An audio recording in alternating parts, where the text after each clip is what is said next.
a case where if they can do this to me, they can do this to anyone. These are bad people. These are, in many cases, I believe, sick people. When you look at our country, what's happening where millions and millions of people are flowing in from all parts of the world, not just South America, from Africa, from Asia, from the Middle East, and they're coming in from jails and prisons, and they're coming in from mental institutions and insane asylums. They're coming in from all over the world into our country. And we have a president and a group of fascists that don't want to do anything about it, because they could right now, today, he could stop it. But he's not. They're destroying our country. Our country is in very bad shape, and they're very much against me saying these things. They want to raise your taxes by 4 times. They want to stop you from having cars with their ridiculous mandates that make it impossible for you to get a car or afford a car, but make it very possible for China to build all of our cars. It's a very serious problem that we have. We just went through one of many experiences where we had a conflicted judge, highly conflicted. There's never been a more conflicted judge. Now, I'm under a gag order, which nobody's ever been under. No presidential candidate's ever been under a gag order before. I'm under a gag order, nasty gag order, where I've had to pay thousands of dollars in penalties and fines and was threatened with jail. Think of it, I'm the leading candidate. I'm leading Biden by a lot, and I'm leading the Republicans to the point where that's over. So I'm the leading person for president, and I'm under a gag order by a man that can't put 2 sentences together, given by a court, and they are in total conjunction with the White House and the DOJ, just so you understand. This is all done by Biden and his people. And maybe his people more importantly. I don't know if Biden knows too much about it, because I don't know if he knows about anything. But he's nevertheless the president, so we have to use his name. And this is done by Washington, and nobody's ever seen anything like it.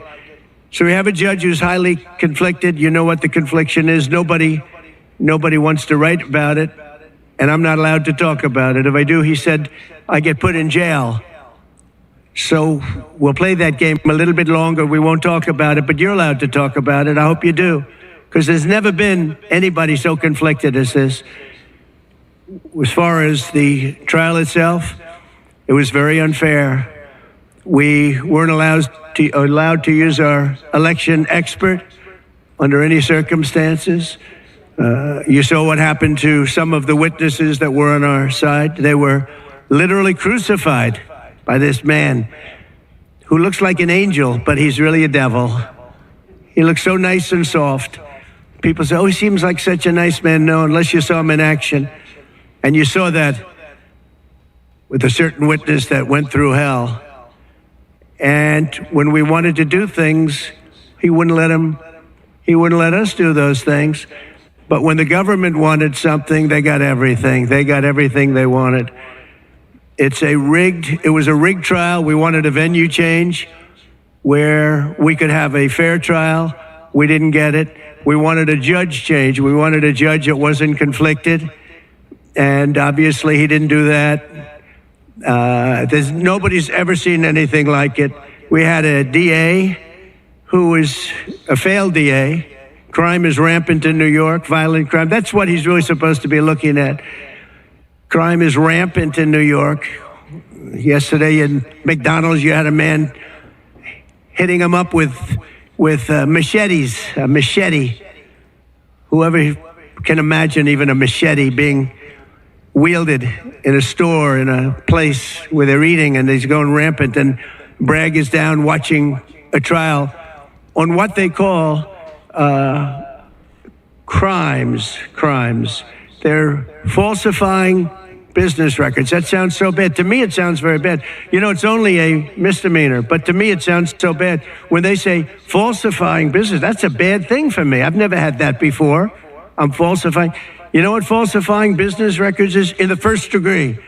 They say falsifying business records. Sounds so good, right? It means that legal expense, I paid a lawyer, totally legal. I paid a lawyer a legal expense.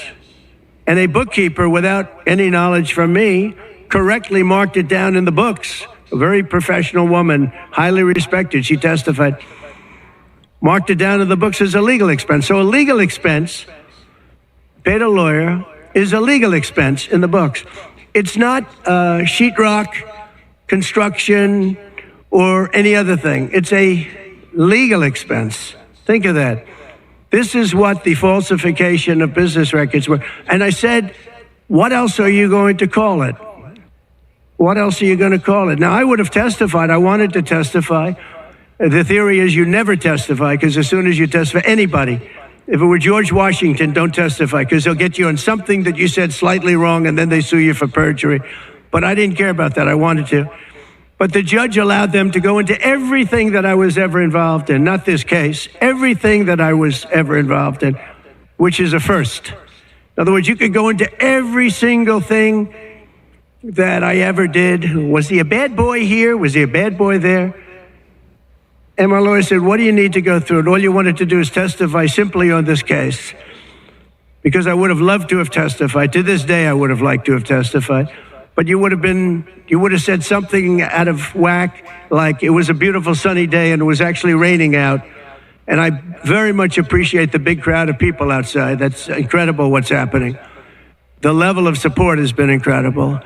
So the whole thing is legal expense was marked down as legal expense. Think of it. This is the crime that I committed, that I'm supposed to go to jail for 187 years for.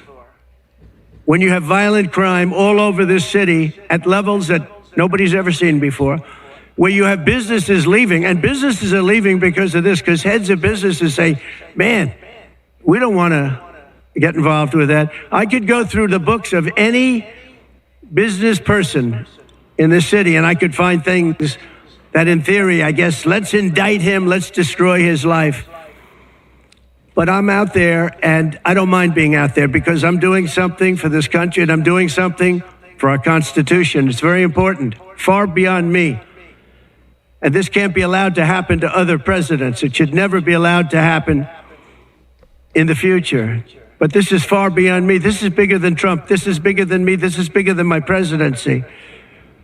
And the people understand it because I just see a poll just came out, the Daily Mail. That was the first one, came out, was done last night right after the verdict, where I'm up 6 points.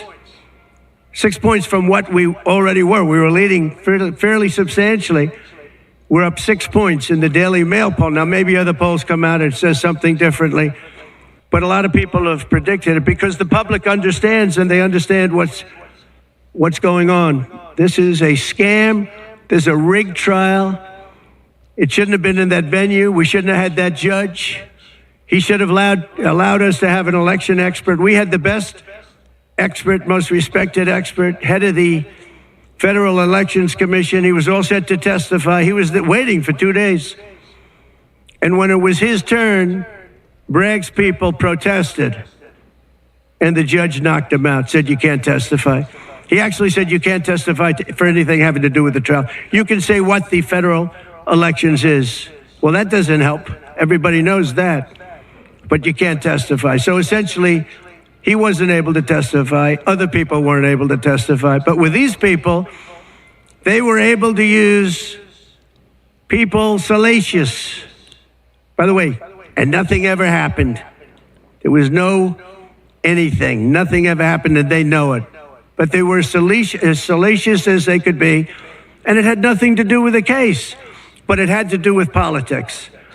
And do you notice the timing? The timing was perfect. This case was dead. It was dropped by every agency, every governmental board. It was dropped by the highly respected Southern District. They said, no, there's no case here. It was dropped by federal election, and that's what it's about. This is about a federal election, not a state election. You're not even allowed to look at it. They took the state and the city and they went into a federal election. They're not allowed. The people from federal election, Southern District, and Washington dropped the case. Everybody dropped the case. There was no case. Cy Vance dropped the case. And when Bragg came in, he said, this is the most ridiculous case I've ever seen. And who would have a certain person, again, gag order, who would have a certain person like this ever testify? He said, this is essentially one of the worst people I've ever seen ever to testify. He said, the craziest case I've ever seen. This is Bragg. Then when I announced I was running for president, long time later, they decided to revive this case. And they got a judge, Judge Marchand, who was responsible for another case that was also brought.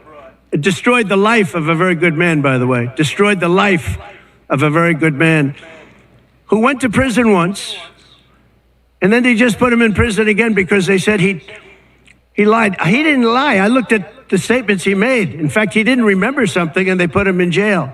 Again, they've destroyed him. With me for many years, he was an honorable person. He was an honest man.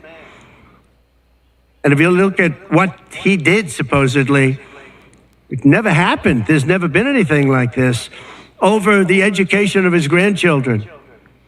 He didn't report that he had a car or 2 cars on his income. I don't know. I wonder how many people here have cars. I wonder how many people said, oh, gee, I have a car that's worth X dollars. How do you even figure it? And I guess you do have to report it, but I would say probably almost nobody does. Nobody even thinks about it. They put this man, they destroyed this man, but they put him in jail again because they didn't want him to testify. They didn't want him to testify. That's why he went to jail. They put him in jail twice. He's 77 years old. Now, normally I'd say that's an old guy, but I don't feel 77. Nobody ever says that about me. I'd like them to say, gee, we have to have a little sorrow for this man, because they just don't say that about me, but maybe I'm better off that way. I think I'm probably better off that way. But they put him in jail twice. And you have to see what they put him in jail. And he was threatened by the judge. This man was told, you're going to get 15 years in jail if you don't give up Trump. And he was told that. You're going to get 15 years in jail. And he made a plea deal because he didn't want to spend the rest of his life. And he was told that viciously. We're living in a fascist state. He was told that viciously. So you can go to jail for 4 months, 5 months, or you can get 15 years in jail. So do a plea. Almost who wouldn't do that plea? Everyone does those pleas. It's a horrible thing. There's a whole group of lawyers that fight that. It's so unfair. It's so unfair. But they destroyed his life. So many other things. You look at Southern District didn't want to bring the case. Nobody wanted to bring the case. And then you know who didn't want to bring the case? Most of all is Bragg. Bragg didn't want to bring it. But then he brought it. And they tried to make it a different case. They didn't say legal expense equal legal expense. Again, if I wrote down and paid a lawyer, and by the way, this was a highly qualified lawyer. Now, I'm not allowed to use his name because of the gag order. But you know, he's a sleazebag. Everybody knows that. Took me a while to find out. But he was effective. He did work. But he wasn't a fixer. He was a lawyer. You know, they like to use the word fixer. He wasn't a fixer. He was a lawyer. At the time, he was a fully accredited lawyer.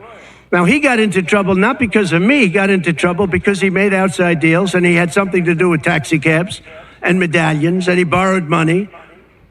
And that's why he went. And then he pled to three election violations. And as soon as I saw that, I said, I wonder why he did that. He pled. He took a deal. Now, he took a deal because he wanted to get off. In other words, I'll take a plea deal and I want to get off. And he wanted to make a deal with the Southern District. And they wrote the worst report I think I've ever seen on any human being, other than the report that was written on James Comey by the Inspector General, a very great Inspector General, actually, wrote a report that was so bad. This one was possibly worse. The Southern District, the judge didn't let us use it. He said, it's hearsay. I said, it's not hearsay. Wouldn't let us use it. This is about the man. But he got in trouble for a very simple reason, because he was involved with borrowing a lot of money, and he did something with the banks. I don't know if it's defrauded the banks, but something happened. You guys know what it is. And then in addition to that, he gave up on 3 things where he wasn't guilty. In fact, they were going to testify in that. The head of the FEC, the Brad Smith, the election expert, #1 rated in the country, was going to testify. He took a plea on 3 things. He just added them in because that gave him more bargaining power with respect to me. But the 3 things that he pled on, having to do with the election and having to do essentially a little bit with me, they weren't crimes. They weren't crimes. Nor is paying money under an NDA. So we have an NDA, non-disclosure agreement. It's a big deal, a non-disclosure agreement. Totally honorable, totally good, totally accepted. Everybody has them. Every company has non-disclosure agreements.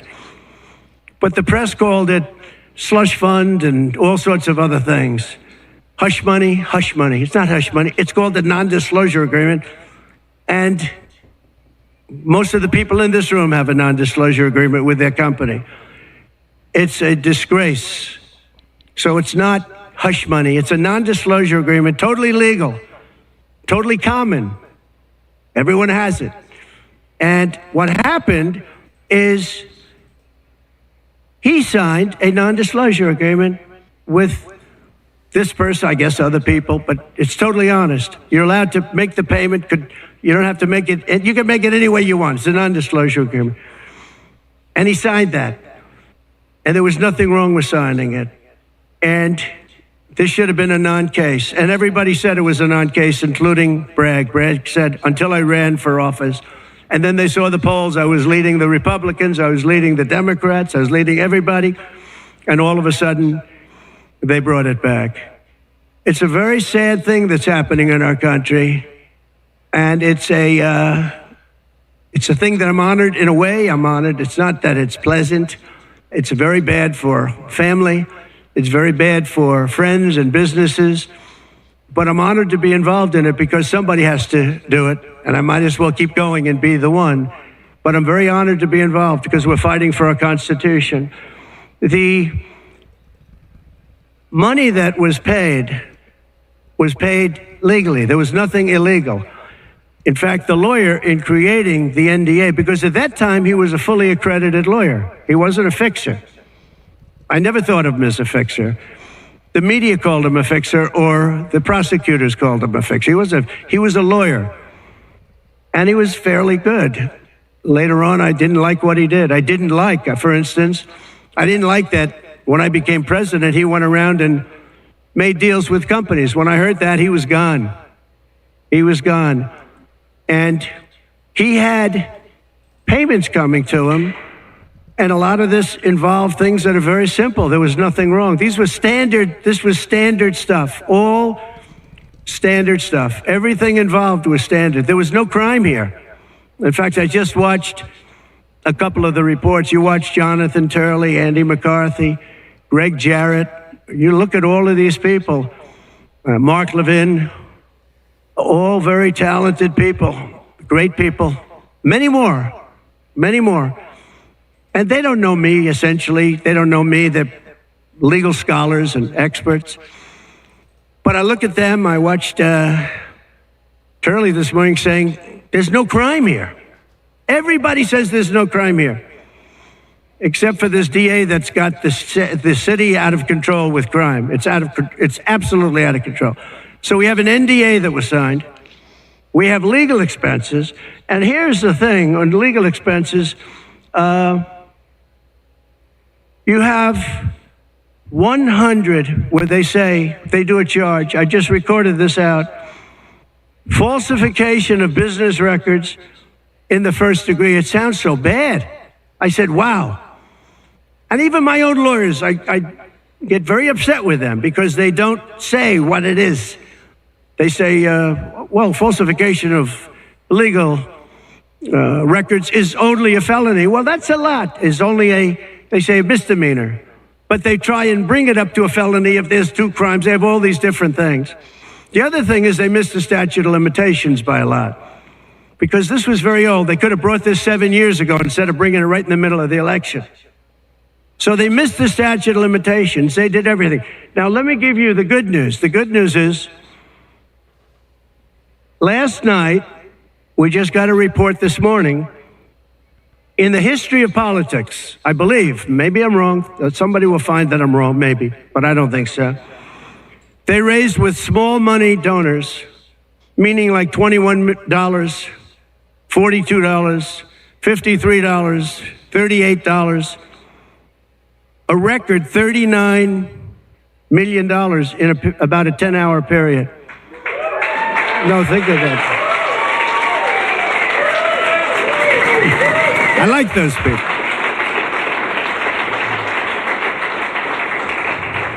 Because so far, I guess it's backfired. Now, I don't know. I'd rather not have it happen. I don't want to have it backfire. I don't want to win this thing legitimately, not because they were stupid and did things that they shouldn't be doing. They shouldn't have brought this case. They were saying it this morning. This is a case that should not have been brought. I watched Andy McCarthy say this is a case that should not have been brought. And that was this morning. But they all say that. Every legal scholar has said it. And these are great people that really understand the law. The other thing, a poll just came out. The first poll, I don't know, maybe others will be bad. But a poll just came out a little while ago. The Daily Mail. Does anybody read the Daily Mail? It's very good. They have a good poll. At least I like it today. And the Daily Mail just came out with a poll, and it has Trump up 6 points in the last 12 hours. 6 points. 6 points since this happened. Who thought this could happen? Because the people of our country know it's a hoax. They know it's a hoax. They get it. You know, they're really smart, and it's really something. So we're going to be appealing this scam. We're going to be appealing it on many different things. He wouldn't allow us to have witnesses. He wouldn't allow us to talk. He wouldn't allow us to do anything. The judge was a tyrant. And you got to see that with Bob Costello, a fine man. I've never seen anything like it. And neither has anybody that was in that courthouse where he demanded that the courthouse be cleared. Now, the good news is most of the people in the courthouse were the media. And anybody that was in the media, if you're fair, you'll say, wow. That was anger. That was crazed. He was crazed. And the reason that Bob Costello acted a little bit upset, which I think he has a right to, was that every question he was being asked was being objected to by the other side and sustained by the judge. Sustained. I think he did it many times. I don't know what the number, many times. Even I was sitting there saying, and these were basic questions. And I never saw anybody treated that way by a judge. And I've been treated very badly by 2 other judges also, because it's all the same thing. And it all comes out of the White House. Crooked Joe Biden, the worst president in the history of our country. He's the worst president in the history of our country. The most incompetent. He's the dumbest president we've ever had. He's the dumbest president, most incompetent president. And he's the most dishonest president we've ever had. And so many of he's a Manchurian candidate. You take a look at the way he treats China, Russia, so many others. You know, I ended the Russian pipeline. It was dead. He comes in and he approves it. And he gets $3.5 million, meaning $3.5 million is paid to the family, his family, from the mayor of Moscow's wife. And I said, where did that come from? Nobody wants to talk about it. But he's a very big danger to our country. And the only way they think they can win this election is by doing exactly what they're doing right now. Win it in the courts because they can't win it at the ballot box. So we're going to show them that, we're going to fight. It's actually, I don't know, it's something where I'm wired in such a way that a lot of people would have gone away a long time ago. They would have gone away after impeachment hoax number 1. That was a total hoax. I had great support from the Republican Party, though. Then you had impeachment hoax number 2. And then they formed the committee. How about they formed the committee of thugs, the J6 committee of thugs. And they took their records And they destroyed all of the records after the committee was abandoned because those records were great for us. Now, can you imagine if Republicans did that? Everybody would have been in jail by now. Think of it, the unselect, I call it the unselect, they call it select committee, I call it the unselect committee of thugs. They meet, it's 100% Democrat and 2 past Republicans that are no longer Republicans, that are no longer in business anymore, thank you. But it was all Democrats and 2 wayward Republicans. Liz Cheney and crying Adam Kinzinger. He cries every time he goes on television. He's the most emotional human being I think I've ever seen. And that was our representatives. These 2 people were our rep. So they had all this stuff that they're leaking. And then when it came time to look at the records, like where the police said and the Capitol Guard said that I supplied, think of it, that I recommended as many soldiers or National Guard as you want. 10,000. If you had 500, you wouldn't have had a problem. There wouldn't have been a J6, but Nancy Pelosi and the group didn't want it. Anyway, so they have testimony to all of that I did not attack the Secret Service agent in the front of a car. You know, these are strong people. And I supposedly went to the driver and I grabbed him around the neck. And he rebuffed me. And then I went to the other guy, who I think is a black belt in karate. And he's slightly younger than me, maybe 35 years, 40 years, 50 years.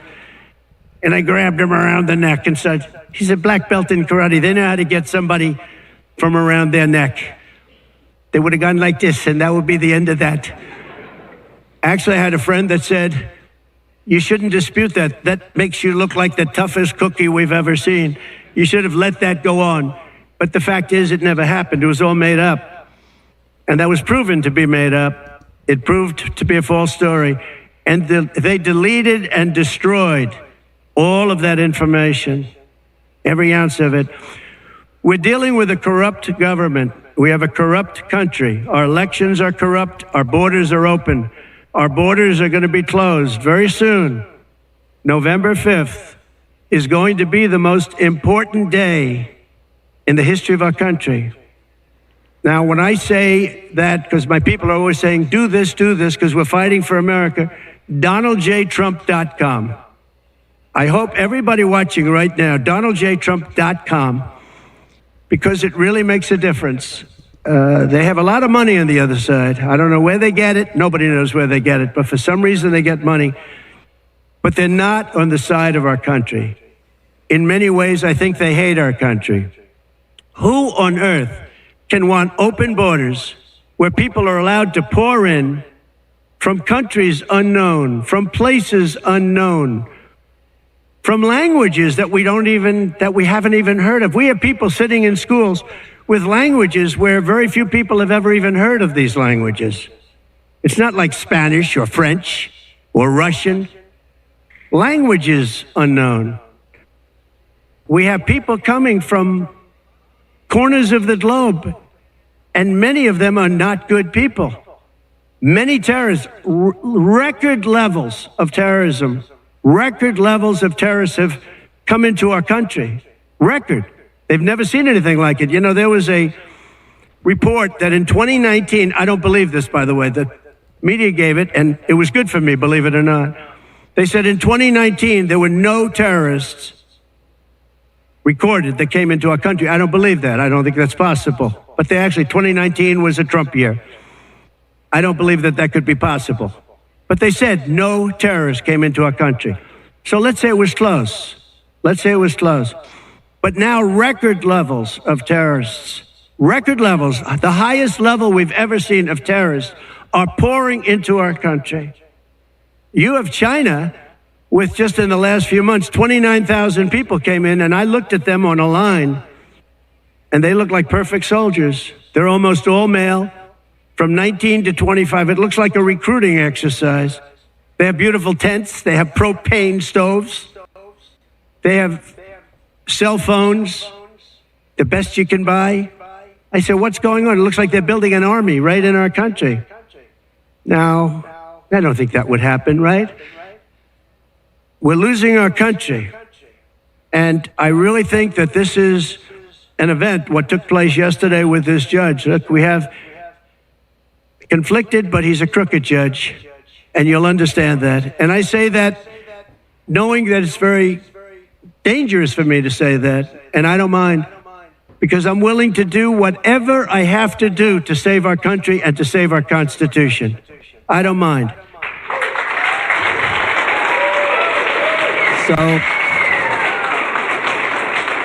So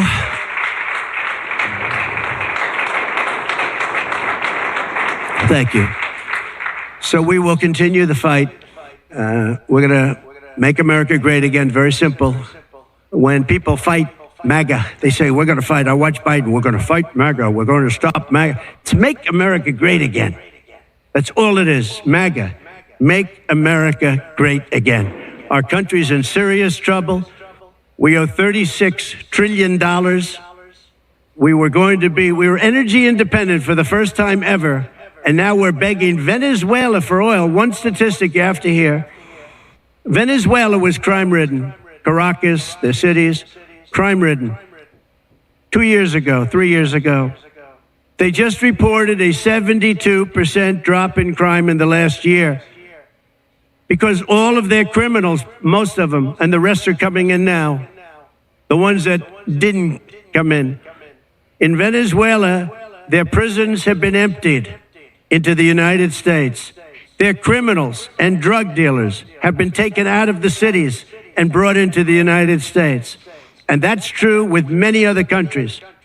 The Congo has just released a lot of people from jail. Congo, Africa, just released a lot of people